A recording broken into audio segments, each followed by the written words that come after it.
सुमतिभिरनुमेयं शुभ्रकाजं सखाजं सुखमजमनपाजं मुक्त्युपाजं विमाजं द्रहजमहममेजं धेजमाम्नाजगेजं सदजमसदजेजं श्रीसहाजं भजेयं तपस्वाध्यायशुश्रूषा कृष्णपूजारतं मुनिं विश्वेशभिष्टदं वन्दे परिम्राट् चक्रवर्तिनं श्रीगुरुभ्यो नमः।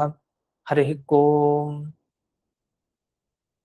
लक्ष्मीकान्तं भुवराहं भजेऽहं बादरायणं वादिराजहृदं भोजमन्दिरं वाजिकन्धरं भीमसेनानन्दतीर्थवानरेन्द्रानहं भजे वादिराजगुरून् वन्दे वेदवेद्यगुरून् भजे गुरून् वेदनिधीन् वन्दे नारसिंहगुरून् भजे वन्दे नारायणाचार्यान् कर्णादिगणसेवितान् वन्दे वृन्दावनाचार्यान् हयग्रीवमुनीन् भजे शेषसीतापतिव्यासान् प्रणमामि गुरुप्रियान् वृन्दावनाद्य सम्प्राप्तज्ञानैश्वर्यानहं सदा रघुप्रवीराख्यगुरून् भजे ज्ञानादिसिद्धये श्रीमद्वृन्दावनाख्यानं व्याख्याने मन्दधीरहं यद्यप्यनधिकार्यस्मिन् तथापि गुरुवाक्यतः मया यदल्पं विज्ञातं तत्स्मृत्यर्थं निरूप्यते सन्तः सन्तु कृपावन्तो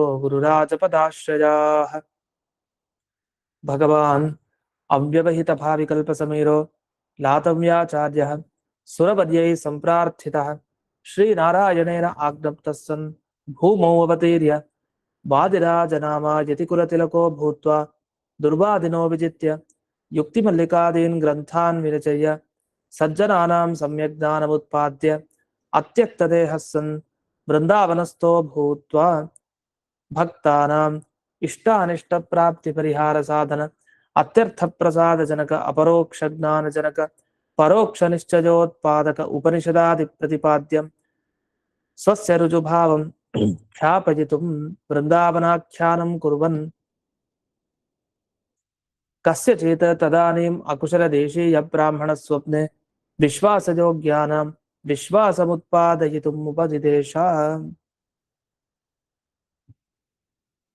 विलीन प्रकृतिदया स्वजमन्तराय विधुरोऽपि अनवरतं शिष्यान् ग्राहयितुं ग्रन्थादो मङ्गलं निबध्नाति हयग्रीवेत्यादिना हयग्रीवं चिदानन्दविग्रहं सदनुग्रहं दशग्रीवच्छिदं शापात् मणिग्रीवविमोचनम्।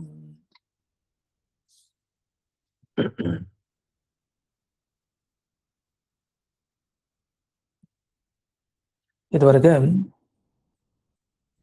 ಈ 6, 7, 8ನೇ ಶ್ಲೋಕಗಳ ವಿವರಣೆ ಬರ್ತಾ ಇತ್ತು.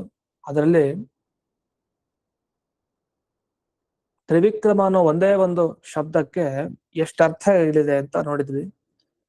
ಒಂದು ಶಬ್ದದಿಂದ ಯಾವ ರೀತಿ ಧ್ಯಾನವನ್ನು ಮಾಡಬೇಕು ಅಂತ ತಿಳಿಸ್ಕೊಟ್ಟಿದ್ದಾರೆ. ಅಂದ್ರೆ ಒಂದೇ ಸಮಾನವಾದ ಶಬ್ದ ತ್ರಿ ಅನ್ನೋ ಶಬ್ದದಿಂದಲೇ ಪ್ರಾರಂಭ ಆಗಿ ಅನೇಕ ವರ್ಣನೆಗಳನ್ನ ಆ ಶ್ಲೋಕಗಳಲ್ಲಿ ಮಾಡಲಾಗಿದೆ. ಅದರಲ್ಲಿ ಇನ್ನೊಂದು ಸ್ವಾರಸ್ಯ ಏನಂದ್ರೆ ಈ ತ್ರಿವಿಕ್ರಮ ಅನ್ನೋ ಒಂದು ಶಬ್ದ ಏನಿದೆ ಅದು ಮಧ್ಯಕ್ಕೆ ಹಾಕಿದ್ದಾರೆ, ಅದನ್ನ ಗಮನಿಸ್ಬೇಕು. ಇದು ನಮಗೆ ಯಾಕೆ 6, 7, 8 ಶ್ಲೋಕ ಬಂದಿತ್ತು? ಸಾಧನಾಧ್ಯಾಯದ ಅರ್ಥ ಅಂತ ಬಂತು. ಸಾಧನಾಧ್ಯಾಯದ ಅರ್ಥ ಅಂದ್ರೆ ಬ್ರಹ್ಮಸೂತ್ರದಲ್ಲಿ 3ನೇ ಅಧ್ಯಾಯದ ಅರ್ಥ.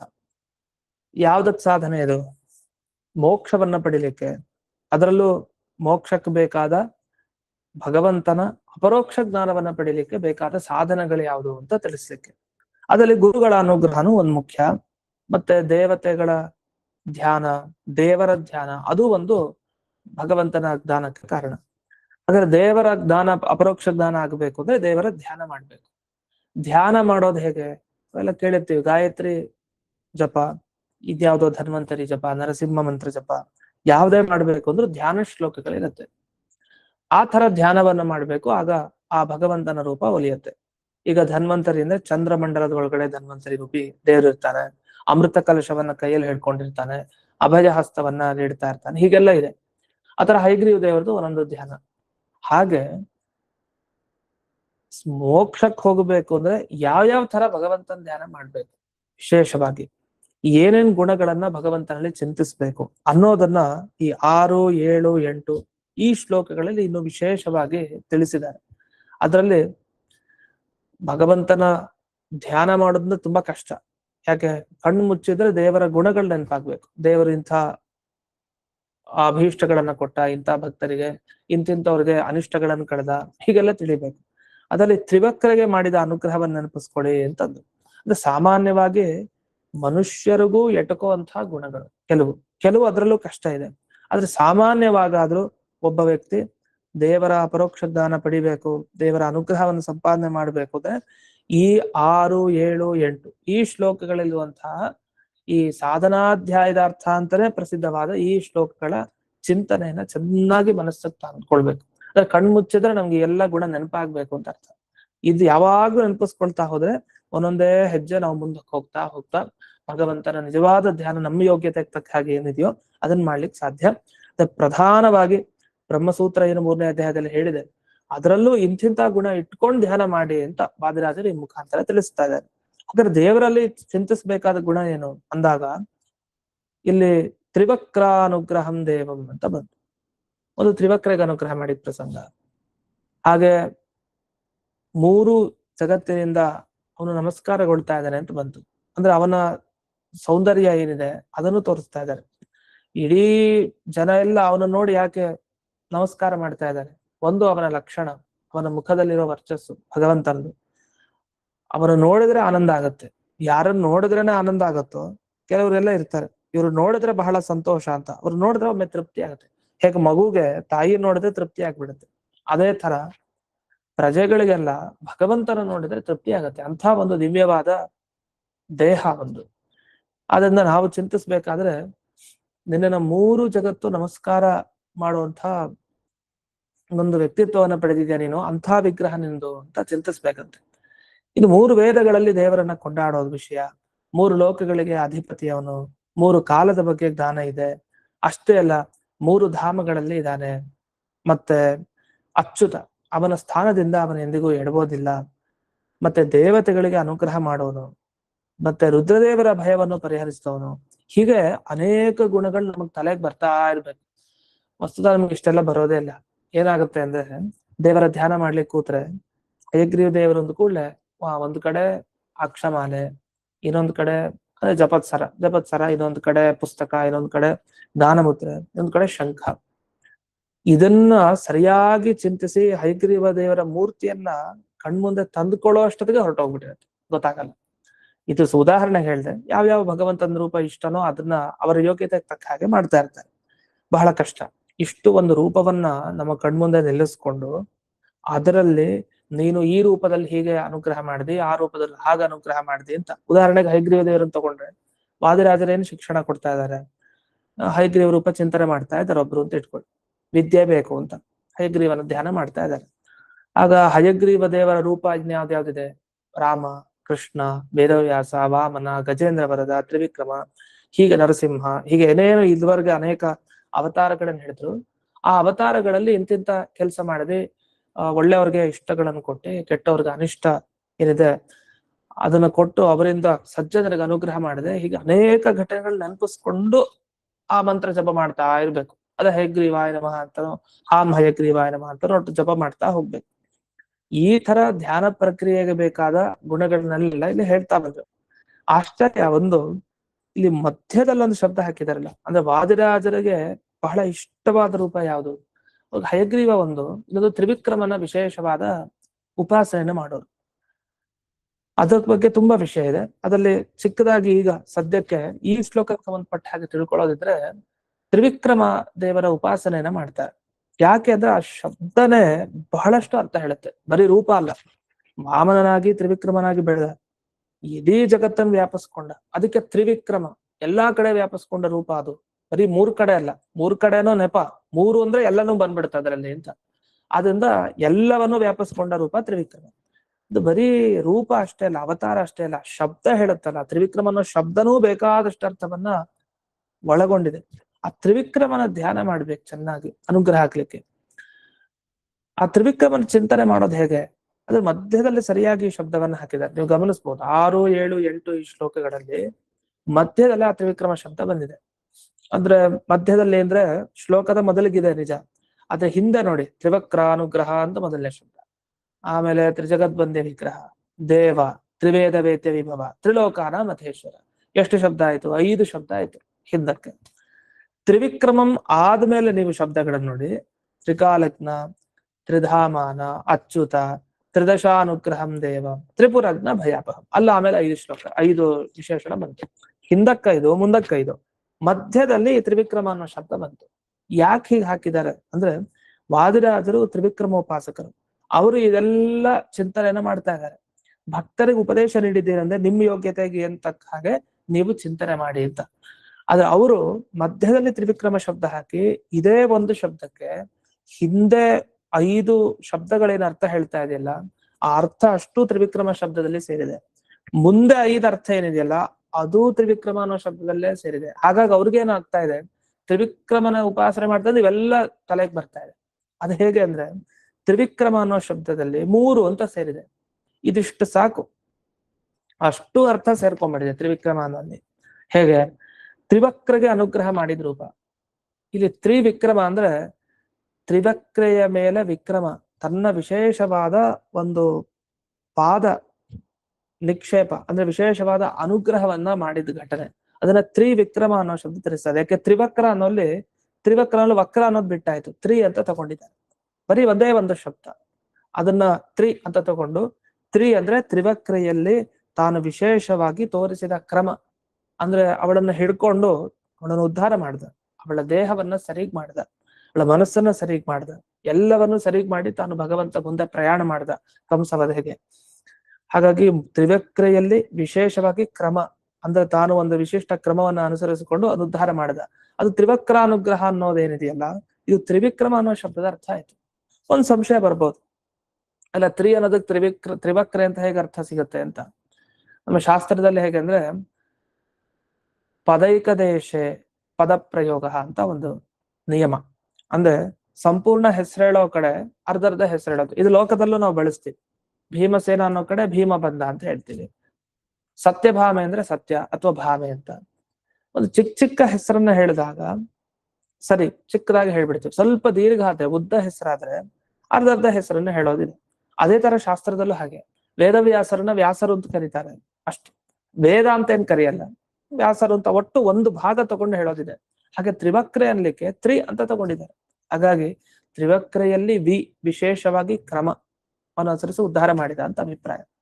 ಇನ್ನು ಇನ್ನೊಂದು ಮುಂದಕ್ಕೆ ಅರ್ಥ ಬಂದ್ರೆ, ದೇವಂ ಅಂತ ಬಂತು. ದೇವ ಅನ್ನೋ ಶಬ್ದಕ್ಕೆ ಏನರ್ಥ? ಅವತ್ತು ಪಾಠದಲ್ಲಿ ಹೇಳಿದೆ, ಸೃಷ್ಟಿ ಸ್ಥಿತಿ ಸಂಹಾರ ಇದೇ ಭಗವಂತನಿಗೆ ಕ್ರೀಡೆ. ದೇವ ಅಂದ್ರೆ ಕ್ರೀಡೆ ಇರೋನು, ಮಾಡೋನು ಅಂತ. ಈ ಸೃಷ್ಟಿ ಸಂಹಾರ ಸ್ಥಿತಿಗಳೇ ಅವನ ಕ್ರೀಡೆ, ಅವನು ಮಾಡೋನಿಗೆ ದೇವ ಅಂತ ಕರೀತಾರೆ. 3 ಬಂತಲ್ಲ, ತ್ರಿವಿಕ್ರಮ ಅಂದ್ರೆ ಏನರ್ಥ? ತ್ರಿ ಅಂದ್ರೆ ಸೃಷ್ಟಿ ಸ್ಥಿತಿ ಸಂಹಾರ, ಇವುಗಳಲ್ಲಿ ವಿಶೇಷವಾಗಿ ಕ್ರಮವನ್ನ ಅನುಸರಿಸ್ತಾನೆ ಅಥವಾ ವಿಶೇಷವಾಗಿ ಪರಾಕ್ರಮ ತೋರಿಸಿದ್ದಾನೆ. ಹೇಗೆ? ಬ್ರಹ್ಮ ವಿಷ್ಣು ಮಹೇಶ್ವರ, ಬ್ರಹ್ಮನಲ್ಲಿ ಬ್ರಹ್ಮನಾಗಿ ಸ್ವಯಂ ವಿಷ್ಣುವಾಗಿ, ರುದ್ರನಲ್ಲಿ ರುದ್ರ ಅನ್ನೋ ಹೆಸರಿನಿಂದ ಬಂದು ಅವನು ತನ್ನ ವಿಶೇಷವಾದ ಕ್ರಮ, ಸೃಷ್ಟಿ ಕ್ರಮ, ಸ್ಥಿತಿ ಕ್ರಮ, ಸಂಹಾರ ಕ್ರಮವನ್ನ ತೋರಿಸಿದ್ದಾನೆ. ಹಾಗಾಗಿ ತ್ರಿವಿಕ್ರಮ ಅಂತ ಇವನಿಗೆ ಹೆಸರು ಅಂತ. ಸರಿ, ತ್ರಿವಿಕ್ರಮ ಅನ್ನೋ ಶಬ್ದಕ್ಕೆ ಅರ್ಥ ಬಂತು. ತ್ರಿಜಗದ್ವಂದ್ಯ ವಿಗ್ರಹಂ ಇನ್ನೊಂದು ಶಬ್ದ, 3ನೇದು. ಇದಕ್ಕೇನರ್ಥ? 3 ಜಗತ್ತು ಅವನ ದೇಹವನ್ನು ನೋಡಿದ್ರೆ, ಅವನ ಮೂರ್ತಿ ನೋಡಿದ್ರೆ ನಮಸ್ಕಾರ ಮಾಡ್ತಾ ಇದೆ ಅಂತ ದೇಹ. ಇದು ನಿಜಾನೇ. ಯಾಕಂದ್ರೆ ತ್ರಿವಿಕ್ರಮ ಅಂದ್ರೆ 3 ಜಗತ್ತಿಗೆ ಅನುಗ್ರಹ ಮಾಡಿದ್ದಾನೆ. ಹಾಗಾಗಿ ಅವರೆಲ್ಲ ಏನ್ ಮಾಡ್ತಾ ಇದ್ದಾರೆ? ವಿಶೇಷವಾಗಿ ಕ್ರಮವನ್ನ ಇಟ್ಟಿದ್ದಾರೆ. ಅಂದ್ರೆ ತ್ರಿ ಅಂದ್ರೆ ಈಗ ಯಾರು ಅಂತಂದ್ರೆ ಭಗವಂತ. ಅಂದ್ರೆ 3 ಜಗತ್ತು ವಂದಿಸುವಂತಹ ಪರಮಾತ್ಮನಿಗೆ ತ್ರಿ ಅಂತ ಕರೀತಾರೆ. ಯಾಕೆ ಕರೀತಾರೆ ಭಗವಂತನಿಗೆ? ಅವನು ಧರ್ಮ ಅರ್ಥ ಕಾಮ ಇದನ್ನ ಕೊಟ್ಬಿಡ್ತಾನಂತೆ, ಮೋಕ್ಷವನ್ನು ಸುಲಭವಾಗಿ ಕೊಡಲ್ಲ. ಹಾಗಾಗಿ ಅವನಿಗೆ ತ್ರಿ. ಅಥವಾ 3 ವೇದಗಳಿಂದ ಪ್ರತಿಪಾದ್ಯ, ಅದನ್ನ ಅವನಿಗೆ ತ್ರಿ ಅಂತ ಕರೀತಾರೆ. ಋಗ್ವೇದದಿಂದ ಹೇಳುವಂತ ಒಂದು ರೂಪ, ಯಜುರ್ವೇದ ಹೇಳುವಂತ ರೂಪ, ಸಾಮವೇದ ಹೇಳುವಂತ ಒಂದು ರೂಪ, ಅದಕ್ಕೆ ತ್ರಿ ಅಂತ ಭಗವಂತನಿಗೆ ಕರೀತಾರೆ. ಈ ಭಗವಂತ ತ್ರಿ ಏನಿದಾನಲ್ಲ, ಇವನ ಬಗ್ಗೆ ವಿಶೇಷವಾಗಿ ಕ್ರಮವನ್ನ ಇಡ್ತಾರೆ ಯಾರು? ಮನುಷ್ಯರು.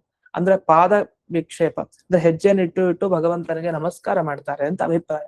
ಈ ರೀತಿಯಲ್ಲಿ ತ್ರಿವಿಕ್ರಮ ಅನ್ನೋ ಶಬ್ದ ಆ ತ್ರಿಜಗದ್ವಂದ್ಯ ವಿಗ್ರಹಂ ಅನ್ನೋ ಅರ್ಥವನ್ನೂ ಒಳಗೊಂಡಿದೆ. ಇನ್ನು ಮುಂದಕ್ಕೆ ಬಂದ್ರೆ ತ್ರಿವೇದ ವೇದ್ಯ ವಿಭವ, 3 ವೇದಗಳಿಂದ ಅವನ ವೈಭವವನ್ನು ತಿಳಿಯಬಹುದು. ಹಾಗಾಗಿ ಅವನಿಗೆ ತ್ರಿವಿಕ್ರಮ ಅಂತ ಕರೆಯೋದು. ಇದು ಬಹಳ ಪ್ರಸಿದ್ಧ ಅರ್ಥ. ಯಾರೇ ತ್ರಿವಿಕ್ರಮ ಅನ್ಲಿಕ್ಕೆ ಒಂದರ್ಥ, ವಾಮನ ತ್ರಿವಿಕ್ರಮನಾದ, ಇದು ಒಂದರ್ಥ. ಇನ್ನೊಂದು ತ್ರಿಷು ವಿಕ್ರಮ, ಋಗ್ವೇದ, ಯಜುರ್ವೇದ, ಸಾಮವೇದ ಇವುಗಳಲ್ಲಿ ತನ್ನ ವಿಕ್ರಮ ಪರಾಕ್ರಮವನ್ನ ಇಟ್ಟಿದ್ದಾನೆ. ಅಂದ್ರೆ ಯಾವುದೇ ವೇದ ವಾಕ್ಯ ತೆಗೆದ್ರು ದೇವರೇ ಅರ್ಥ ಆಗತ್ತೆ ಆ ಮಧ್ವಾಚಾರ್ಯರಿಗೆ. ಅಂದ್ರೆ ಇನ್ನೆಂಥ ಒಂದು ಪರಾಕ್ರಮ ಇರ್ಬೇಕು. ಒಂದು ಶಬ್ದ ಯಾವುದೇ ಆಗ್ಲಿ ವೇದದಲ್ಲಿ ಅದೆಲ್ಲ ದೇವರನ್ನ ಹೇಳುತ್ತೆ. ಒಂದು ಜ್ಯೋತಿಷ್ಠೋಮ ಯಾಗ ಅಂದ್ರೆ ದೇವರನ್ನ ಹೇಳುತ್ತೆ. ಸಂಧ್ಯಾ ವಂದನೆ ಅಂದ್ರೆ ಅದಕ್ಕೂ ದೇವರು ಅಂತಾನೆ ಅರ್ಥ. ಅರ್ಘ್ಯ ಅಂದ್ರೆ ಅದಕ್ಕೂ ದೇವರ ಅರ್ಥ. ಪಾದ್ಯ ಅದಕ್ಕೂ ದೇವರೇ ಅರ್ಥ. ದುಃಖಿ ಸುಖಿ ಯಾವ ಶಬ್ದ ತಗೊಂಡು ಅದಕ್ಕರ್ಥ. ಇದು ಬ್ರಹ್ಮಸೂತ್ರದ ಮೊದಲನೇ ಅಧ್ಯಾಯದ ಅರ್ಥ. ಅದನ್ನೆಲ್ಲ ಈ ತ್ರಿವಿಕ್ರಮ ಶಬ್ದ ಒಳಗೊಂಡಿದೆ. ತ್ರಿವೇದ ವೇದ್ಯ ವಿಭವನ್. ಇನ್ನು 3 ಲೋಕಕ್ಕೆ ಈಶ್ವರ ಸ್ವಾಮಿ ಅಂತ ಬಂತು. ಇದು ಅಷ್ಟೇ. ಅಂದ್ರೆ 3 ಲೋಕ, ತ್ರಿಲೋಕ ಅಲ್ಲಿ ಒಂದೇ ತಗೊಂಡಿದ್ದಾರೆ, ಅಂತ ತಗೊಂಡಿದ್ದಾರೆ. ಆ 3 ಲೋಕಕ್ಕೆ ವಿಶೇಷವಾಗಿ ತಾನು ಅನುಗ್ರಹ ಮಾಡಿದ, ವಿಶೇಷವಾಗಿ ಅವನು ಸ್ವಾಮಿಯಾಗಿದ್ದಾನೆ. ಅದು ತ್ರಿವಿಕ್ರಮ ಶಬ್ದದ ಅರ್ಥ ಆಯ್ತು. ಹೀಗೆ ವಾದಿರಾಜರು ಎಷ್ಟು ಚೆನ್ನಾಗಿ ಈ ಶಬ್ದವನ್ನು ಮಧ್ಯಕ್ಕೆ ಇಟ್ಟಿದ್ದಾರೆ ಅಂದ್ರೆ ಹಿಂದೆ ಮುಂದಿನ ಶಬ್ದಗಳ ಮಧ್ಯಕ್ಕೆ ಸರಿಯಾಗಿ ಜೋಡಿಸಿದ. ಅಂದ್ರೆ ಇದು ಹೇಗೆ ಅಂದ್ರೆ ಒಂದು ಶಾಸ್ತ್ರದಲ್ಲಿ ಒಂದು ನ್ಯಾಯ ಇದೆ, ದೇಹಲಿ ದೀಪ ನ್ಯಾಯ ಅಂತ ಕರೀತಾರೆ. ದೇಹಲಿ ದೀಪ ನ್ಯಾಯ ಅಂದ್ರೆ ದೇಹಲಿ ಅನ್ನೋ ಶಬ್ದಕ್ಕೆ, ದೆಹಲಿ ಅಲ್ಲ ದೇಹಲಿ ಅನ್ನೋ ಶಬ್ದ, ಇದಕ್ಕೇನರ್ಥ? ಹೊಸ್ತಿಲು ಅಂತ ಅರ್ಥ. ಮನೆ ಹೊಸ್ತಿಲು ದೇಹಲಿ. ಅದ್ರ ಮೇಲೆ ದೀಪವನ್ನ ಇಟ್ರೆ ಆ ದೀಪದ ಬೆಳಕು ಆ ಬಲಭಾಗ ಮತ್ತೆ ಎಡಭಾಗ ಎರಡೂ ಕಡೆ ಮುಂದೆ ಆಚೆ ಈಚೆ ಭಾಗಗಳಲ್ಲಿ ಅದರ ಬೆಳಕು ಇರುತ್ತೆ, ಚೆಲ್ಲತ್ತೆ. ಹಾಗೆ ಒಂದು ಶ್ಲೋಕಗಳಲ್ಲಿ ರಚನೆ ಮಾಡ್ಬೇಕಾದ್ರೆ ಸಂಸ್ಕೃತದಲ್ಲಿ ಒಂದು ಮಧ್ಯದಲ್ಲಿ ಒಂದು ಪದ ಹಾಕಿದರೆ ಅದು ಹಿಂದಕ್ಕೂ ಸಂಬಂಧಪಡುತ್ತೆ, ಮುಂದಕ್ಕೂ ಸಂಬಂಧಪಡುತ್ತೆ. ಹಾಗಾಗಿ ಮಧ್ಯಕ್ಕೆ ಹಾಕ್ತಾರೆ. ಅದೇ ತರ ಇಲ್ಲೇನ್ ಮಾಡಿದ್ರು, ತ್ರಿವಿಕ್ರಮ ಅನ್ನೋ ಶಬ್ದ ಎಲ್ಲಿ ಬೇಕಾದ್ರೂ ಹೇಳಿರ್ಬೋದಿತ್ತು. ಆ ತ್ರಿವಿಕ್ರಮ ಅನ್ನೋದನ್ನ ಈ ಶ್ಲೋಕದಲ್ಲಿ ಎಲ್ಲಾರು ಒಂದ್ ಕಡೆ ಸೇರಿಸಿ ಹೇಳ್ಬೋದಿತ್ತು. ಆದ್ರೆ ಇಲ್ಲೇ ಕ್ರಮವಾಗಿ ಸರಿಯಾಗಿ ಒಂದು ಕ್ರಮ ಇಟ್ಟುಕೊಂಡೆ ಅಲ್ಲಿ ವಿಕ್ರಮ ಪರಾಕ್ರಮವನ್ನು ತೋರಿಸಿದ್ದಾರೆ ವಾದಿರಾಜರು. ತ್ರಿವಿಕ್ರಮ ಅಂತ ಹಾಕಿ ಹಿಂದಿನ 6ನೇ ಶ್ಲೋಕದ ಪ್ರತಿಯೊಂದು ಶಬ್ದಗಳ ಅರ್ಥ ಆ ತ್ರಿವಿಕ್ರಮ ಅನ್ನೋದು ಹೇಳ್ತಾ ಇದೆ. ಹಾಗೆ ತ್ರಿವಿಕ್ರಮ ಅನ್ನೋ ಶಬ್ದ ಮುಂದೆ ಬರುವಂತಹ 7ನೇ ಶ್ಲೋಕದಲ್ಲಿರೋ ಎಲ್ಲ ಪದಗಳ ಅರ್ಥ ಹೇಳ್ತಾರೆ. ಹೇಗೆ? ತ್ರಿಕಾಲಗ್ನಂ ಅಂತ ಬರುತ್ತೆ.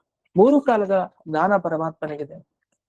ನಿಜ 3 ಕಾಲದ ಇದ್ದಿದ್ರಿಂದಲೇ ಬಲಿಚಕ್ರವರ್ತಿಯ ನಿಗ್ರಹ ಎಲ್ಲ ಆಯ್ತು, ಎಲ್ಲ ಗೊತ್ತು ಮುಂದೆ ಏನೇನಾಗುತ್ತೆ ಅಂತ. ಅಲ್ಲಿ ತ್ರಿವಿಕ್ರಮ ಅಂದ್ರೆ ಅಂದ್ರೆ 3 ಕಾಲ. 3 ಕಾಲದಲ್ಲಿ ತನ್ನ ಪರಾಕ್ರಮ ತೋರಿಸಿದ್ದಾನೆ. ಅಂದ್ರೆ ಸೃಷ್ಟಿ ಸ್ಥಿತಿ ಸಂಹಾರ ಕಾಲ ಆಗ್ಬೋದು, ಬೇರೆ ಬೇರೆ ಕಾಲ, ಎಲ್ಲಾ ಕಾಲದಲ್ಲಿ ಭಗವಂತ ಪ್ರತಿಯೊಬ್ಬರಿಗೆ ಅನುಗ್ರಹ ಮಾಡ್ತಾನೆ. ಅವನ ಪರಾಕ್ರಮ ಚೆನ್ನಾಗಿ ಗೊತ್ತಾಗ್ತಾ ಇದೆ. ಇನ್ನು ತ್ರಿಧಾಮಾನಂ, 3 ಧಾಮ ಅವನಿಗೆ ಮನೆಗಳು ಅಂತ ಬಂತು, ಆಧಾರ ಸ್ತಂಭ. ಅದ್ರಲ್ಲಿ ಯಾವುದು? ತ್ರಿವಿಕ್ರಮ 3ರಲ್ಲಿ ಇತ್ತು. ಅಂದ್ರೆ ಶ್ವೇತ ದ್ವೀಪ ಅನಂತಾಸನ ವೈಕುಂಠಗಳಲ್ಲಿದ್ದು ತನ್ನ ವಿಕ್ರಮವನ್ನು ತೋರಿಸಿದ್ದಾನೆ. ಈ ರೀತಿ ಭಗವಂತನ ರೂಪಗಳು ಏನೇನಿದೆ, ಈ ವಾಸುದೇವ ಅನ್ನೋ ರೂಪವನ್ನ ಬಿಟ್ಟು ಮಿಕ್ಕಿದ 3 ರೂಪ, ಆ 3 ರೂಪದಲ್ಲಿ ಭಗವಂತನ ವಿಶೇಷವಾದ ಪರಾಕ್ರಮ ನೋಡ್ಬೋದು. ಅಂತೂ 3 ಕಾಲದ ಜ್ಞಾನನೂ ಇದೆ. ಇನ್ನು 3 ಧಾಮಗಳಲ್ಲಿದ್ದಾನೆ, ಅದನ್ನ ತ್ರಿವಿಕ್ರಮ. ಇನ್ನು ಅಚ್ಯುತಂ. ಅಚ್ಯುತಂ ಅಂದ್ರೆ ಅರ್ಥ ಯಾರಿಗೆ ನಾಶ ಇಲ್ವೋ ಅವನಿಗೆ ಅಚ್ಯುತ ಅಂತ ಕರೀತಾರೆ. ಅವನ ಪದವಿಯಿಂದ ಅವನಿಗೆ ಚ್ಯುತಿ ಇಲ್ಲ. ಅವತ್ತು ವಾಮನಾಗಿ ತಾನು ಸಂಕಲ್ಪ ಮಾಡಿದ ಬಲಿ ನಿಗ್ರಹ ಮಾಡ್ಬೇಕು ಅಂತ. ಅಷ್ಟೇ ಅಲ್ಲ, ಈ ಕಡೆ ಇಂದ್ರದೇವರಿಗೆ ಅನುಗ್ರಹ ಮಾಡ್ಬೇಕು. ಇನ್ನು ಮಧ್ಯದಲ್ಲಿ ಶುಕ್ರಾಚಾರ್ಯ ಬಂದು ತಡೆದ್ರು. ಅದು ಇಲ್ಲೇ ಬಂತು, ಶುಕ್ರೇ ವಕ್ರೇಪಿ ಹರ್ತಾರ ಅಂತ. ಈ ಎಲ್ಲಾ ಸಂದರ್ಭದಲ್ಲಿ ಅವನಿಗೆ ಚ್ಯುತಿ ಇಲ್ಲ, ನಾಶ ಇಲ್ಲ. ಹಾಗಾದ್ರೆ ತ್ರಿಷು ಸ್ಥಳೇಶು ವಿಕ್ರಮ ಅಂತ. 3 ಸ್ಥಳ ಅಂದ್ರೆ ಒಂದು ಬಲಿಚಕ್ರವರ್ತಿ, ಒಂದು 2ನೇದು ಈ ಶುಕ್ರಾಚಾರ್ಯರ ವಿಷಯದಲ್ಲಿ, ಇನ್ನೊಂದು 3ನೇದು ಇಂದ್ರನ ವಿಷಯದಲ್ಲಿ. ಯಾರ ವಿಷಯದಲ್ಲೂ ಅನ್ಯಾಯ ಆಗ್ಲಿಲ್ಲ, ಯಾರಿಗೆ ಏನ್ ಸೇರ್ಬೇಕೋ ಅದೇ ಆಯ್ತು. ಶುಕ್ರಾಚಾರ್ಯ ತಡೆದ್ರು, ಆದ್ರೆ ಅವ್ರನ್ನೇ ತಡೆದು ಬಿಟ್ಟ ಪರಮಾತ್ಮ, ಏನೂ ಆಗ್ಲಿಲ್ಲ. ಬಲಿ ಚಕ್ರವರ್ತಿನ ಉದ್ಧಾರ ಮಾಡ್ಬೇಕು, ಅದ್ರ ನಿಗ್ರಹ ಆಗ್ಬೇಕು, ಅಲ್ಲೂ ಆಯ್ತು, ತನ್ನ ವಿಕ್ರಮವನ್ನು ತೋರಿಸ್ತ. ಇಂದ್ರದೇವರಿಗೆ ಇಷ್ಟ ಪ್ರಾಪ್ತಿ ಆಗ್ಬೇಕಾಯ್ತು, ಅಲ್ಲೂ ತನ್ನ ವಿಕ್ರಮ ತೋರಿಸ್ತ. ಹಾಗಾದ್ರೆ ಅವ್ನಿಗೆ ಚ್ಯುತಿ ಇಲ್ಲ, ಅದನ್ನ ತ್ರಿಷು ವಿಕ್ರಮ, ಚ್ಯುತಿ ಇಲ್ಲದೆ ಇರೋನು ಅಂತ ವಿಶೇಷವಾಗಿ ತೋರಿಸಿದ್ದಾನೆ. ಇದು ತ್ರಿವಿಕ್ರಮ ಅನ್ನೋ ಶಬ್ದದ ಅರ್ಥ. ಇನ್ನು ತ್ರಿದಶಾನುಗ್ರಹಂ ದೇವಂ, ತ್ರಿದಶಾನುಗ್ರಹ ಅಂತ ಬಂತು. ಈ ತ್ರಿದಶ ಅಂದ್ರೆ ದೇವತೆಗಳಿಗೆ ಅನುಗ್ರಹ ಮಾಡಿದವನು. ಅಲ್ಲಿ ಅಂದ್ರೆ ತ್ರಿದಶರು ಅಂತಾನೆ ಅರ್ಥ. ಅದಕ್ಕೆ ಹೇಳಿದಾಗ್ಲೇ ಒಂದು ಮೂಲ ನಿಯಮ ಏನಂದ್ರೆ, ಒಂದು ಶಬ್ದ ಹೇಳುವ ಮುಂಚೆ ಅರ್ಧ ಭಾಗ ಮಾತ್ರ ತಗೊಳ್ತಾರೆ ಸಂಸ್ಕೃತದಲ್ಲಿ, ಅದೊಂದು ಕ್ರಮ. ಹಾಗೆ ತ್ರಿದಶ ಅಂದ್ರೆ ಇಲ್ಲಿ ಅನ್ನುವ ಶಬ್ದದ ಅರ್ಥ ಅಂದ್ರೆ ದೇವತೆಗಳಿಗೆ ವಿಶೇಷವಾಗಿ ತಾನು ಜವಾಬ್ದಾರಿಯನ್ನು ಕೊಟ್ಟು ವಿಶೇಷವಾಗಿ ತನ್ನ ಸಾಮರ್ಥ್ಯವನ್ನು ತೋರಿಸಿದ್ದಾನೆ. ಹಾಗಾಗಿ ತ್ರಿವಿಕ್ರಮ ಅಂತ ಅರ್ಥ. ತ್ರಿಪುರಗ್ನ ಭಯಾಪಹಂ, ತ್ರಿಪುರಾಸುರರ ಮೇಲೆ ತನ್ನ ಪರಾಕ್ರಮ ತೋರಿಸ್ತಾ. ಅಂದ್ರೆ ರುದ್ರದೇವರು ತಾವು ಗೆದ್ದಿದ್ದು ಹೇಗೆ, ಪ್ರತಿಯೊಂದು ಕಡೆ ದೇವರನ್ನ ಅಂತರ್ಯಾಮಿಯಾಗಿ ಚಿಂತಿಸಿ ಅವ್ರು ಗೆದ್ದಿದ್ದು. ಹಾಗಾಗಿ ಯಾರೇ ಏನೇ ದೈತ್ಯರ ಸಂಹಾರವನ್ನ ಮಾಡ್ಲಿ, ಅಲ್ಲಿ ಪರಮಾತ್ಮನ ಪ್ರಧಾನ ಪಾತ್ರ ಇರುತ್ತೆ. ಅದರಿಂದ ತ್ರಿವಿಕ್ರಮ ಅಂದ್ರೆ ಅಂದ್ರೆ ತ್ರಿಪುರಾಸುರರ ಮೇಲೆ ವಿಕ್ರಮ ತೋರಿಸ್ತವನು ಪರಮಾತ್ಮ ಅಂತ. ಹೀಗೆ ಈ ಒಂದು ಮಧ್ಯದಲ್ಲಿ ಸೇರಿಕೊಂಡ ತ್ರಿವಿಕ್ರಮ ಶಬ್ದದ ಅರ್ಥಪೂರ್ಣ ಆಚೆ ಹಿಂದೆ ಬಂದೆ. ಇದನ್ನ ಇಲ್ಲಿ ವಾದಿರಾಜರು ನಮಗೆ ತಿಳಿಸ್ಕೊಟ್ಟಿದ್ದಾರೆ. ಈ ಒಂದು ಅನುಸಂಧಾನವನ್ನ ಮಾಡ್ಕೊಳ್ಬೇಕು. ಅದರಿಂದ ಸಾಧನಾಧ್ಯಾಯದ ಅರ್ಥ, ಬ್ರಹ್ಮಸೂತ್ರದ ಅರ್ಥ ಏನು ಹೇಳಿದ್ದಾರೆ ಇಲ್ಲಿ ಪ್ರತಿಯೊಂದು ಆ ಭಗವಂತನ ತ್ರಿವಿಕ್ರಮತೆಯ ಸ್ವರೂಪವನ್ನೇನು ವ್ಯಕ್ತಪಡಿಸಿದ್ದಾರೆ ಅದನ್ನ ಸೂಚನೆ ಮಾಡಿದ್ದು ಬರೀ ಇಷ್ಟೇ ಅರ್ಥ ಅಲ್ಲ. ಇದಕ್ಕೆ ಬೇಕಾದಷ್ಟು ಭಗವಂತನ ಗುಣಗಳ ಚಿಂತನೆ ಮಾಡ್ಬೇಕು. ಆದ್ರೆ ಇಷ್ಟಂತೂ ಚಿಂತಿಸ್ಬೇಕು ಅಂತ ಅರ್ಥ. ಯಾಕೆಂದ್ರೆ ಇಲ್ಲಿ ಹೇಳಿರೋ ಗುಣವನ್ನು ಗಮನಿಸಿ, ಇಡೀ ಜಗತ್ತಿನಿಂದ ನಮಸ್ಕೃತನಾದ ವ್ಯಕ್ತಿ ಅಂತ ಒಂದ್ ಶಬ್ದ, ಒಂದ್ ಅರ್ಥ ಬಂತು.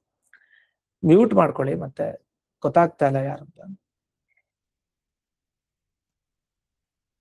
ಇನ್ನು ತ್ರಿವೇದ ವೇದ್ಯ ವಿಭವ, 3 ವೇದಗಳಿಂದ ಹೇಳೋನು ಅಂತ ಬಂತು. ಇನ್ನು ತ್ರಿಧಾಮಾನ, 3 ಆಧಾರಗಳನ್ನು ಹೊಂದಿರೋನು, ಮತ್ತೆ ಚ್ಯುತಿ ಇಲ್ಲದೆ ಇರೋನು. ಇದೆಲ್ಲ ಪುನಃ ಪುನಃ ನೆನಪಾಗ್ಬೇಕು ನಮ್ಗೆ. ಒಟ್ಟು ಕೊನೆಗೆ ಹರಿಸರ್ವೋತ್ತಮತ್ವದಲ್ಲಿ ಇದರ ಪರ್ಯವಸಾನ. ಆದ್ರೆ ಹೀಗೆ ವಿಭಾಗ ಮಾಡಿ ವಾದಿರಾಜರು ನಮಗೆ ಇಷ್ಟು ಗುಣಗಳನ್ನು ಕೊಟ್ಟಿದ್ದಾರೆ, ಇದನ್ನ ಚಿಂತನೆ ಮಾಡಿ ಅಂತ ಹೇಳಿ. ಅವರು ಮಾಡೋ ತ್ರಿವಿಕ್ರಮ ಉಪಾಸನೆ ಅದು ಬೇರೆ, ಅದನ್ನ ಊಹಿಸ್ಲಿಕ್ಕೂ ಸಾಧ್ಯ ಇಲ್ಲ. ಬ್ರಹ್ಮಸೂತ್ರಗಳಲ್ಲೆಲ್ಲ ಈ ದೇವತೆಗಳ ಒಂದು ಕ್ರಮವನ್ನ ಹೇಳ್ತಾರೆ. ಬ್ರಹ್ಮದೇವರು, ಸರಸ್ವತಿ, ಪ್ರತಿಯೊಬ್ಬ ದೇವತೆಗಳು ಏನೇನು ಉಪಾಸನೆ ಮಾಡ್ತಾರೆ ಅಂತ. ಆಗ ತ್ರಿವಿಕ್ರಮೋಪಾಸನೆ ಮಾಡ್ಲಿಕ್ಕೆ ಅಧಿಕಾರಿಗಳು ಯಾರು? ತ್ರಿವಿಕ್ರಮತ್ವ ಅನ್ನೋ ಭಗವಂತನ ಕ್ರಿಯೆ ಇದೆಯಲ್ಲ, ದೇವರು ಮಾಡುವಂತಹ ಒಂದು ವಿಶಿಷ್ಟವಾದ ಕೆಲಸ, ಅದನ್ನ ಚಿಂತಿಸ್ಲಿಕ್ಕೆ ಬ್ರಹ್ಮದೇವರೇ ಅಧಿಕಾರಿಗಳು ಅಂತ ಬರುತ್ತೆ. ಅದಕ್ಕೆ ಬ್ರಹ್ಮದೇವರೇ ಅಧಿಕಾರಿ ಅಂದ್ರೆ ತತ್ಸಮಾನರಾದ ರುಜುಗಳಿಗೆ ಮಾತ್ರ ಅಧಿಕಾರ.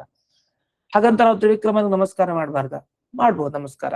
ನಮ್ಮ ಯೋಗ್ಯತೆ ಬೇರೆನೆ, ದೊಡ್ಡ ಜ್ಞಾನಿಗಳ ಯೋಗ್ಯತೆ ಬೇರೆ.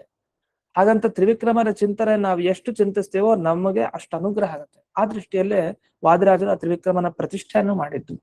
ಹಾಗಾಗಿ ತ್ರಿವಿಕ್ರಮನ ಚಿಂತನೆ ಮಾಡ್ಬಾರ್ದು ಅಂತಿಲ್ಲ. ತ್ರಿವಿಕ್ರಮನ ಉಪಾಸನೆ ಅವ್ರ ತರ ಅಂತೂ ಮಾಡ್ಲಿಕ್ಕೆ ಸಾಧ್ಯ ಇಲ್ಲ, ಅದು ಬೇರೆ, ಅವರ ಪದವಿ ಬೇರೆ, ಅವರ ಯೋಗ್ಯತೆನೇ ಬೇರೆ ಇರುತ್ತೆ. ಆದ್ರೆ ಏನ್ ಚಿಂತಿಸಬಹುದು ಅನ್ನೋದನ್ನ ಈ ತ್ರಿವಿಕ್ರಮ ಅನ್ನೋ ಶಬ್ದದ ಅರ್ಥವನ್ನ ಇಷ್ಟು ಕೊಟ್ಟಿದ್ದಾರೆ. ಹಾಗಾಗಿ ಈ ಶ್ಲೋಕಗಳನ್ನ ಗಮನಿಸಿದ್ರೆ ಇದು ವಾದಿರಾಜರನ್ನ ಹೇಳ್ತಾ ಇದೆ ಅಂತ ಒಂದ್ಸಲಿ ಅನ್ಸುತ್ತೆ. ಇನ್ನೊಂದ್ ಸ್ವಲ್ಪ ಗಮನಿಸಿದ್ರೆ ಮಧ್ಯದಲ್ಲಿ ಹಾಕಿರೋ ತ್ರಿವಿಕ್ರಮ ಶಬ್ದ ಏನಿದೆ, ಆ ತ್ರಿವಿಕ್ರಮನ ಧ್ಯಾನ ಮಾಡಿ ಅಂತ ವಾದಿರಾಜರು ತಾವು ಪ್ರತಿಷ್ಠೆ ಮಾಡೋ ಮುಖಾಂತರ ಒಂದು ತಿಳಿಸಿದ್ದಾರೆ. ಅದರ ಜೊತೆಗೆ ಆ ತ್ರಿವಿಕ್ರಮನಲ್ಲಿ ಏನ್ ಗುಣ ಚಿಂತಿಸ್ಬೇಕು ನಾವು ಅಂದ್ರೆ, ಆ ಅನ್ನೋ ಒಂದು ಸ್ವಾರಸ್ಯ ಇಟ್ಕೊಂಡು ಇಷ್ಟನ್ನೆಲ್ಲ ಮತ್ತೆ ಮತ್ತೆ ತ್ರಿದಶ, ತ್ರಿವಕ್ರ, ತ್ರಿಜಗತ್, ತ್ರಿಲೋಕ, ತ್ರಿಪುರ ಅಂತ ಅದದೇ ಶಬ್ದಗಳನ್ನ ಬೇರೆ ಬೇರೆ ಕ್ರಮದಲ್ಲಿ ಬಳಸ್ತಾ ಹೋಗಿದ್ದಾರೆ. ಇನ್ನಷ್ಟೇ ಅಲ್ಲದೆ ಈ ತ್ರಿವಿಕ್ರಮ ಅನ್ನೋ ಒಂದು ಶಬ್ದದಿಂದ ಇಡೀ ಹಿಂದೆ ಬಂದ ಹಯಗ್ರೀವಂ ಚಿದಾನಂದ ವಿಗ್ರಹಂ ಅಂತಿದೆಯಲ್ಲ, ಅಷ್ಟು ಪದಗಳ ಅರ್ಥವನ್ನ ಹೇಳ್ಬೋದು ಒಂದೇ ತ್ರಿವಿಕ್ರಮ ಶಬ್ದಕ್ಕೆ. ಇದನ್ನ ಯಾಕೆ ಇಷ್ಟೊಂದು ವಿಶೇಷವಾಗಿ ಹೇಳ್ತಾ ಇರೋದು ನಾನಂದ್ರೆ, ಈ ರಾಮೇತಿ ದ್ವ್ಯಕ್ಷರಂ ನಾಮ ನಾವೆಲ್ಲ ಹೇಳೋದಿದೆ. ಸಾಕು ಒಂದು ರಾಮ ಕೃಷ್ಣ ಅಂತ ಒಂದು 2 ಹೆಸರು ಸಾಕು, ಯಾವಾಗಲೂ ದಿವಸ ಹೇಳ್ಕೊಳ್ಳಿ ಅಂತ ಪರಿಹಾರಗಳನ್ನ ಹೇಳ್ತಾರೆ. ಯಾಕೆ ಅಷ್ಟೊಂದು ಹೇಳ್ತಾರೆ ಅಂದ್ರೆ, ಒಂದೊಂದು ಶಬ್ದಕ್ಕೆ ಅಷ್ಟು ಅರ್ಥ ಇದೆ. ನಾವು ಅಷ್ಟರ್ಥವನ್ನ ತಿಳ್ಕೊಳ್ಳಿಕ್ ಪ್ರಯತ್ನ ಪಟ್ಟಿರಲಿಲ್ಲ. ಒಂದೊಂದು ಶಬ್ದದಲ್ಲಿ ನಿರಂತರವಾಗಿ ಮುಳುಗಿ ಅಷ್ಟನ್ನೇ ಧ್ಯಾನ ಮಾಡ್ತಾ ಇದ್ರೆ, ಶಾಸ್ತ್ರ ಓದಿ ಓದಿ ಓದಿ ಆ ಒಂದೇ ಶಬ್ದ ಸಾಕು, ಎಲ್ಲ ಅದರಲ್ಲೇ ಅಪ್ಲೈ ಮಾಡ್ಕೊಳ್ತಾ ಇರ್ತಾರೆ. ಈಗ ಒಂದು ಗಾಯತ್ರಿ ಮಂತ್ರ ತಗೊಂಡ್ರೆ 10 ಅವತಾರಗಳ ಅರ್ಥ ಗಾಯತ್ರಿ ಮಂತ್ರದಲ್ಲಿದೆ. ಹಯಗ್ರೀವದ ರೂಪಿ ಚಿಂತನೆ ಇದೆ ಗಾಯತ್ರಿ ಮಂತ್ರದಲ್ಲಿ. ಅಂದ್ರೆ ಯಾವ ಕಥೆ ತಗೊಂಡು ಅದು ವೇದ ಮಂತ್ರಕ್ಕೆ ಅಪ್ಲೈ ಮಾಡು, ಆ ತರ ಇರುತ್ತೆ. ಅದೇ ತರ ಬಳಿತಾ ಸೂಕ್ತ ಅದು ವಾದಿರಾಜರನ್ನ ಹೇಳ್ತಾ ಇದೆ. ಆ ದೃಷ್ಟಿನೇ ಬೇರೆ, ದೃಷ್ಟಿಕೋಣನೇ ಬೇರೆ ಆಗ್ಬಿಡುತ್ತೆ. ಅದು ಅಪ್ರಾಮಾಣಿಕ ಆಗ್ಬಾರ್ದು ಅಷ್ಟೇ. ಏನಂದ್ರೆ ಕೆಲವು ಸಲ ಯಾರ್ಯಾರನೋ ವೇದದ ಮಂತ್ರ ಅರ್ಥ ಮಾಡ್ಬಾರ್ದು. ಪ್ರಮಾಣ ಇದ್ದು ಹೌದು ಇವರನ್ನು ವೇದ ಮಂತ್ರಗಳು ಹೇಳ್ತಾ ಇದೆ, ಒಂದು ಶಿಷ್ಟಾಚಾರ ಪರಂಪರೆ ಇದೆ, ಅನೇಕರು ಒಪ್ಪಿದ್ದಾರೆ, ಆವಾಗ ಅದನ್ನ ಅರ್ಥ ಮಾಡಿದ್ರೆ ತಪ್ಪಿಲ್ಲ. ಪ್ರಕೃತದಲ್ಲೂ ಹಾಗೆ ತ್ರಿವಿಕ್ರಮ ಅನ್ನೋ ಒಂದು ಶಬ್ದ ಇಡೀ ಹಿಂದಿನ ಶ್ಲೋಕಗಳ ಅರ್ಥವನ್ನು ಹೇಳ್ತಾ ಇದೆ. ಅದು ನಾನು ಹೇಳಲಿಕ್ಕೆ ಹೋಗ್ಲಿಲ್ಲ. ಈಗ ಇಷ್ಟು ಸದ್ಯಕ್ಕೆ ಏನಿದೆ ಈ ಭಾಗಗಳು, ಅದನ್ನು ನಾವು ಚೆನ್ನಾಗಿ ಅರ್ಥ ಮಾಡ್ಕೊಳ್ಳೋಣ. ಮುಂದೆ ಇನ್ನೊಂದು ಸಂದರ್ಭ ಬಂದಾಗ ಅದನ್ನು ವಿವರಿಸ್ತಾ ಹೋಗ್ತೇನೆ. ಅಂತೂ ಈ ತ್ರಿವಿಕ್ರಮನ ಧ್ಯಾನವನ್ನ ಮಾಡಿ ಆಗ ಒಂದು ಸ್ಥೈರ್ಯವನ್ನ ಪಡಿಬಹುದು ಧ್ಯಾನದಲ್ಲಿ. ಆ ಧ್ಯಾನದಲ್ಲಿ ಸ್ಥಿರತೆ ಯಾವಾಗ ಬರುತ್ತೆ, ಆಗ ನಮ್ಮ ಸಾಧನಗಳನ್ನ ಒಂದಾದ್ರೂ ಪಡ್ಕೊಳ್ಳಿಕ್ಕೆ ಸಾಧ್ಯ ಆಗುತ್ತೆ, ದೇವರ ಅಪರೋಕ್ಷ ಜ್ಞಾನ ಆಗುತ್ತೆ. ಅದಕ್ಕೆ ಬೇಕಾದ ಗುಣಗಳನ್ನು ಹೇಳ್ತೀವಿ. ಸರಿ, ಇಷ್ಟೆಲ್ಲ ಆಯ್ತು. ಈಗ ಈ 3 ಶ್ಲೋಕದಲ್ಲಿ ಏನ್ ಹೇಳ್ದಾಗಾಯ್ತು? ಈಗ ಭಗವಂತನ ತೊಡೆಯನ್ನ ವರ್ಣನೆ ಮಾಡಿದಾಗಾಯ್ತು ಅಂತ ಇಲ್ಲಿ ಹೇಳಿದ್ದಾರೆ. ಅದು ಯಾವ ಭಗವಂತ? ಹಯಗ್ರೀವ ರೂಪಿ ಪರಮಾತ್ಮ. ಅವನ ಕುತ್ತಿಗೆ ಭಾಗದವರೆಗೆ ಒಂದು ವರ್ಣನೆ, ಇನ್ನೊಂದು ಬಾಹುಗಳ ವರ್ಣನೆ, 3ನೇದು ತೊಡೆಗಳ ಊರುಗಳ ವರ್ಣನೆ, 4ನೇದು ಪಾದಗಳ ವರ್ಣನೆ ಅಂತ. ಇನ್ನು ಪಾದದ ತನಕ ಬಂದಿಲ್ಲ. 3ನೇ ಇದಕ್ ಬಂದಿದೀವಿ. ಊರುಗಳ ತೊಡೆಗಳ ಬಗ್ಗೆ ವರ್ಣನೆ ಬಂದಿದೀವಿ. ಇಲ್ಲಿ ತೊಡೆಗಳನ್ನು ಎಲ್ಲಿ ವರ್ಣಿಸಿದ್ದಾರೆ ಅಂತ ಒಂದು ಸಂಶಯ ಬರ್ಬೋದು ನಮ್ಗೆ.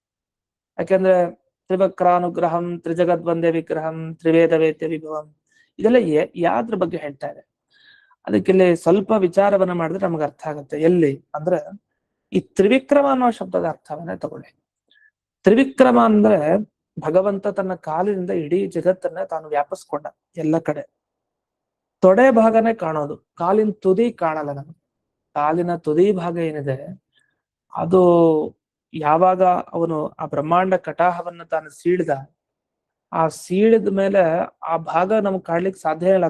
ತುದಿ ಭಾಗ, ದೇವರ ತುದಿ ಯಾವುದು ಅಂತಂದ್ರೆ ಆ ಕಾಲಿನ ತುದಿ, ಅದನ್ನ ನಾವು ಊಹೆಗೂ ನಿಲ್ಕಲ್ಲ ಅಂತ ಒಂದು ಸ್ಥಿತಿ. ಏನ್ ನೋಡ್ಬೋದು? ಅವನ ತೊಡೆ ಭಾಗ ನೋಡ್ಬೋದು. ಅದು ನಮಗೆ ಗಮ್ಯ, ಅದನ್ನ ಜ್ಞೇಯ. ಗಮ್ಯ ಅನ್ನೋದಕ್ಕಿಂತ ಜ್ಞೇಯ ಅಂತ ಇಟ್ಕೊಂಡೆ. ಜ್ಞೇಯ ಅದನ್ನು ನಾವು ತಿಳ್ಕೊಳ್ಳಿಕ್ಕೆ ಸಾಧ್ಯ ಅಷ್ಟೇ. ಆ ನಿಟ್ಟಿನಲ್ಲಿ ತ್ರಿವಿಕ್ರಮ ಅನ್ನೋ ಶಬ್ದದಿಂದ ಮೊದಲೇ ಪಾದದ ತುದಿಗೆ ಹೋಗಿ ಭಗವಂತನ ಕಾಲನ್ನ ಹಿಡಿಯೋದು ಕಷ್ಟ, ಅದಾಗದೇ ಇರಬಹುದು. ಆದ್ರೆ ಭಗವಂತನ ಗುಣಗಳನ್ನ ತಿಳಿತಾ ಭಗವಂತನ ವಿಶೇಷವಾದ ಆ ಹೆಜ್ಜೆ ಇಡಬೇಕು ಅಂದ್ರೆ ಆ ಹೆಜ್ಜೆಯನ್ನ ನಾವು ಕುರಿತು ಹಿಡಿಲಿಕ್ಕೆ ಸಾಧ್ಯ ಇಲ್ಲ ಅದೇನು ಅಂತ. ಯಾಕಂದ್ರೆ ವಾಮನ ತಾನು ಬಂದ, ಅವನ ಕಾಲು ಸುಲಭ ಅಂತ ಅನ್ಕೊಂಡು, ಅದ್ರ ಪಾದದ ಮಹಿಮೆ ಆಮೇಲೆ ಅರ್ಥ ಆಯ್ತು. ಏನ್ ನೋಡ್ಬಹುದು? ಆ ಪಾದ ಎತ್ತಬೇಕಾದ್ರೆ ಆ ತುದಿ ನೋಡದೆ ಇದ್ರು ಆ ಭಗವಂತನ ತೊಡೆ ನೋಡ್ಬಹುದು ಅಂತ. ಆ ತೊಡೆಯನ್ನ ಅಷ್ಟೇ ವರ್ಣನೆ ಮಾಡಿದ್ದಾರೆ. ಹಾಗಾಗಿ ಅದೇ ನಮಗೆ ಮೊದಲು ಸಾಧನ. ಆ ತೊಡೆಯನ್ನ ಏರಿದ್ರೆ ಆಗ ಮುಂದೆ ನಮಗೆ ಭಗವಂತನ ಪಾದ ಸಿಗ್ಲಿಕ್ಕೆ ಅವಕಾಶ ಇದೆ ಅಂತ. ಈ ರೀತಿಯಲ್ಲಿ ಆ ಊರುವಿನ ವರ್ಣನೆಯನ್ನ ಇಲ್ಲಿ ಮಾಡಿದ್ದಾರೆ. ಅಷ್ಟೇ ಅಲ್ಲ, ಈ ದೇವತೆಗಳಿಗೆ ಅನುಗ್ರಹ ಮಾಡಿದ ಒಂದು ಸಂದರ್ಭ ಬಂತು. ತ್ರಿದಶ ಅನುಗ್ರಹಂ ದೇವಂ ಅಂತ. ತ್ರಿದಶ ಅನುಗ್ರಹಂ ಅಂದ್ರೆ ಏನರ್ಥ? 3 ದಶೆಯಲ್ಲಿರೋರ್ಗೆ ಅನುಗ್ರಹ ಮಾಡೋ ದೇವತೆ ಅಂದ್ರೆ ಈ ಪರಶುಕ್ಲ ತ್ರಯರು ಅಂತ ಹೇಳ್ತೀವಿ ವಿಶೇಷವಾಗಿ. ಅಂದ್ರೆ ಭಾರತೀ ಸರಸ್ವತಿ ಮತ್ತೆ ಬ್ರಹ್ಮವಾಯು ಮತ್ತೆ ಲಕ್ಷ್ಮೀದೇವಿ, ಇಂಥ ಎಲ್ಲಾ ದೇವತೆಗಳಿಗೆ ಅನುಗ್ರಹ ಮಾಡ್ತಾನೆ ಪರಮಾತ್ಮ. ಅದರಲ್ಲಿ ಬ್ರಹ್ಮದೇವರನ್ನ ಮತ್ತೆ ವಾಯುದೇವರನ್ನ ತನ್ನ ತೊಡೆ ಮೇಲೆ ಭಗವಂತ ತನ್ನ ಬಲ ತೊಡೆ ಮೇಲೆ ತಾನು ಕೂಡಿಸ್ಕೊಳ್ತಾನೆ. ಅದೇ ರೀತಿ ಎಡ ತೊಡೆಯಲ್ಲಿ ಲಕ್ಷ್ಮೀದೇವಿಯ ರೂಪಗಳಿವೆ. ಹೀಗೆ ಭಗವಂತ ವಿಶಿಷ್ಟವಾದ ಸ್ಥಾನವನ್ನ ಕೊಟ್ಟಂತಹ ಒಂದು ದೇವತೆಗಳು ಇವರೆಲ್ಲ. ಹಾಗಾದ್ರೆ ಅವನ್ನೆಲ್ಲ ಎಲ್ಲಿ ಕೂಡಿಸ್ಕೊಂಡಿದ್ದಾನೆ ಅಂದ್ರೆ ಊರು ಪ್ರದೇಶ, ತೊಡೆ ಪ್ರದೇಶದಲ್ಲಿ ಭಗವಂತ ಕೂಡಿಸ್ಕೊಂಡಿದ್ದಾನೆ. ನಮ್ಗೆ ಈ ಊರುಗಳ ವರ್ಣನೆ ಯಾಕೆ ಮುಖ್ಯ ಅಂದ್ರೆ, ಊರು ಪಡಿಬೇಕು ಅಂದ್ರೆ ಭಗವಂತನ ತೊಡೆಯನ್ನ ನಾವು ಪಡಿಬೇಕು ಅಂತಾದ್ರೆ, ಅಂದ್ರೆ ಅವನ ಹತ್ರ ಹೋಗ್ಬೇಕು ಸಮೀಪದಲ್ಲಿ ಅಂದ್ರೆ ಅದು ಯಾವ್ದಾದ್ರು ರೂಪ ಆಗ್ಬೋದು ನಮ್ಮ ಯೋಗ್ಯತೆಗೆ ತಕ್ಕ ಹಾಗೆ. ಆಗ ಆ ಊರುವಿನಲ್ಲಿರುವಂತಹ ಆ ದೇವತೆಗಳ ಅನುಗ್ರಹ ಆಗ್ಬೇಕು. ಅಂದ್ರೆ ಈ ಪರಶುಕ್ಲ ತ್ರಯರ ಅನುಗ್ರಹ ಆಗ್ಬೇಕು. ಅವರ ಅನುಗ್ರಹ ಆಗದೇನೆ ನಮ್ಗೆ ಭಗವಂತನ ಊರುಗಳು ಸಿಗಲ್ಲ. ಹಾಗಾಗಿ ಈ ತ್ರಿದಶಾನುಗ್ರಹ, ತ್ರಿವಿಕ್ರಮ, ಈ ಎಲ್ಲ ಶಬ್ದ ಏನ್ ತಿಳಿಸ್ತಾ ಇದೆ ಅಂದ್ರೆ ತ್ರಿವಿಕ್ರಮ ಅಂದ್ರೆ ಪರಶುಕ್ಲ ತ್ರಯರಿಗೆ ವಿಶೇಷವಾಗಿ ಅನುಗ್ರಹ ಮಾಡಿದವನು ತ್ರಿವಿಕ್ರಮ ಅಂತ ಅರ್ಥ. ಹಾಗಾಗಿ ಊರುಗಳ ವರ್ಣನೆಯನ್ನ ಇಲ್ಲಿ ಈ ದೃಷ್ಟಿಯಲ್ಲಿ ಮಾಡಿದ್ದಾರೆ ಅಂತ ಇಟ್ಕೊಳ್ಬೇಕು. ಇನ್ನೊಂದು ಸ್ವಾರಸ್ಯ ಏನಿದೆ ಅಂದ್ರೆ ಈ ಜಾಯಿಂಟ್ ಆಗಿರುತ್ತೆ ಎಲ್ಲ. ಎಷ್ಟು ಚೆನ್ನಾಗಿ ಮಾಡಿದ್ದಾರೆ, ಬ್ರಹ್ಮಸೂತ್ರ ತರ ಇದೆ ಅನ್ಲಿಕ್ಕೆ. ಈ 10 ಶ್ಲೋಕಗಳೇನು ಹೇಳಿದ್ದಾರೆ ಅದರಲ್ಲಿ ಕೊನೆಯ ಒಂದು ಶ್ಲೋಕ ಅದು ಫಲಶ್ರುತಿ, ಆತ್ಮಸ್ತೋತ್ರ ದೋಷಂ ತಮ್ಮ ಅಂತ ಬರುತ್ತೆ. ಅದ್ರ ಬಿಟ್ಟು ಹಿಂದೆ ಇವ್ರೇನ್ ಮಾಡಿದ್ದಾರೆ, ನಮ್ಮ ಇಡೀ ಒಂದು ದೇಹ ತಗೊಂಡ್ರೆ ಕಾಲಿಗೂ ತೊಡೆಗೂ ಬಾಹುಗಳಿಗೂ ಮತ್ತೆ ತಲೆ ಭಾಗಕ್ಕೂ ಎಲ್ಲದಕ್ಕೂ ಸಂಬಂಧ ಇದೆ, ಜಾಯಿಂಟ್ ಅದಾಗಿರುತ್ತೆ. ಯಾವುದು ಕೂಡ ಬಿಟ್ಟು ಹೋಗಲ್ಲ, ಎಲ್ಲ ಜೊತೆಗೆ. ಅದು ದೇವರ ಒಂದು ಭಾಗ ಅಂತಂದ್ರೆ ಅದು ಯಾವತ್ತಿಗೂ ಅವನನ್ನ ಅಚ್ಛೇದ್ಯ, ಅದನ್ನ ಹಿಂಗ್ ವಿಭಾಗ ಮಾಡ್ಲಿಕ್ಕೆ ಬರಲ್ಲ. ಹಾಗೆ ಭಗವಂತನ ದೇಹ, ಅವನ ಕುತ್ತಿಗೆ ಭಾಗ, ಬಾಹು ಭಾಗ, ತೊಡೆ ಭಾಗ ಮತ್ತೆ ಕಾಲಿನ ಭಾಗ. ಯಾಕೆ ಇದನ್ನ ಹೇಳಿದ್ದಾರೆ ಅಂದ್ರೆ ಇಲ್ಲಿ ಶ್ರೀಮುಷ್ಟಮಾಚಾರ್ಯರು ವ್ಯಾಖ್ಯಾನ ತಿಳಿಸ್ತಾರೆ. ತದನಂತರ ಸಂಗತತ್ವೇನ ಅಂತ ಒಂದು ಸಂಗತ ಅಂತ ಒಂದು ಪದ ಬೆಳೆಸ್ತಾರೆ. ಸಂಗತ ಅಂದ್ರೆ ಏನರ್ಥ? ಈ ಬ್ರಹ್ಮಸೂತ್ರದ ಮೊದಲನೇ ಅಧ್ಯಾಯ 2, 3, 4 ಏನಿದೆಯಲ್ಲ ಅದೆಲ್ಲ ಸಂಗತಿ ಇದೆ ಅಂತ ಹೇಳ್ತೀವಿ. ಅದಕ್ಕೆ ಸಂಗತಿ ಅಂದ್ರೆ ಈ ಮೊದಲನೇ ಚಾಪ್ಟರ್ಗೂ 2ನೇ ಚಾಪ್ಟರ್ಗೂ ಸಂಬಂಧ ಅಂತ ಇದ್ರೆ ಅದು ಉಪಯೋಗ ಇಲ್ಲ. ನಾವು ಮೊದಲೇನ್ ಮಾತಾಡ್ತೀವಿ, ಮುಂದೆ ಏನ್ ಮಾತಾಡ್ತೀವಿ, ಏನಾದ್ರು ಒಂದು ಸಂಬಂಧ ಇರ್ಬೇಕು. ಸಂಬಂಧ ಇಲ್ಲದೆ ಮಾತಾಡಬಾರ್ದು ಅಂತಿದೆ. ಹಾಗೆ ಬ್ರಹ್ಮಸೂತ್ರ 1, 2, 3, 4ಕ್ಕೆ ಎಲ್ಲದಕ್ಕೂ ಸಂಗತಿ ಇದೆ, ಪರಸ್ಪರ ಸಂಬಂಧ ಇದೆ. ಇದು ಹೇಗೆ ಕಾಣ್ತಾ ಇದೆ ಅಂದ್ರೆ ಇಡೀ ಬ್ರಹ್ಮಸೂತ್ರ ನೋಡಿದಾಗ ಇದು ಹಯಗ್ರೀವ ದೇವರ ರೂಪ ತರ ಕಾಣ್ತಾ ಇದೆ. ಹೇಗೆ ಹಯಗ್ರೀವ ದೇವರ ತಲೆ ಭಾಗ ಮತ್ತೆ ಬಾಹುವಿನ ಭಾಗ ಮತ್ತೆ ತೊಡೆ ಭಾಗ, ಕಾಲಿನ ಭಾಗ ಎಲ್ಲ ಜಾಯಿಂಟ್ ಆಗಿದೆ, ಸೇರ್ಕೊಂಡಿದೆ, ಅದು ಎಂದಿಗೂ ಬಿಟ್ಟಿಲ್ಲ. ಹಾಗೆ ಇಡೀ ಬ್ರಹ್ಮಸೂತ್ರ 1, 2, 3, 4ಕ್ಕೆ ಎಲ್ಲದಕ್ಕೂ ಸಂಬಂಧಪಟ್ಟಿದೆ, ಅದು ಅಂಟುಕೊಂಡಿದೆ. ಇದು ನೋಡ್ತಾ ಇದ್ರೆ ಹೇಗೆ ಅಂದ್ರೆ ಗ್ರಂಥ ಎಲ್ಲ ಭಗವಂತನ ಸ್ವರೂಪ ಇದ್ದಾಗ ಹಯಗ್ರೀವ ದೇವರ ಸ್ವರೂಪ ಈ ಬ್ರಹ್ಮಸೂತ್ರಗಳು ಅಂತ ಕಾಣ್ತಾ ಇದೆ ಅಂತ ಇದು ಮನಸ್ಸಿನಲ್ಲಿದೆ. ಅಷ್ಟೇ ಇರದೆ ಆಶ್ಚರ್ಯ ಇನ್ನೊಂದಿದೆ. ಅದೇನು ಅನ್ನೋದನ್ನ ಮತ್ತೆ ಮುಂದಿನ ಪಾಠದಲ್ಲಿ ನೋಡೋಣ ಅಂತ ಹೇಳ್ತಾ ಇಂದಿನ ಪಾಠವನ್ನ ಗುರುವಂತರ್ಗತ ವ್ಯಾಸತೀರ್ಥ ಗುರುವಂತರ್ಗತ ಭಾರತೀಯ ರಮಣ ಮುಖ್ಯ ಪ್ರಾಣಾಂತರ್ಗತ ಶ್ರೀಮನ್ಮೂಲ ಗೋಪಾಲಕೃಷ್ಣನಿಗೆ ಅರ್ಪಣೆಯನ್ನು ಮಾಡ್ತೀನಿ. ಶ್ರೀಕೃಷ್ಣ ನಮಸ್ಕಾರ.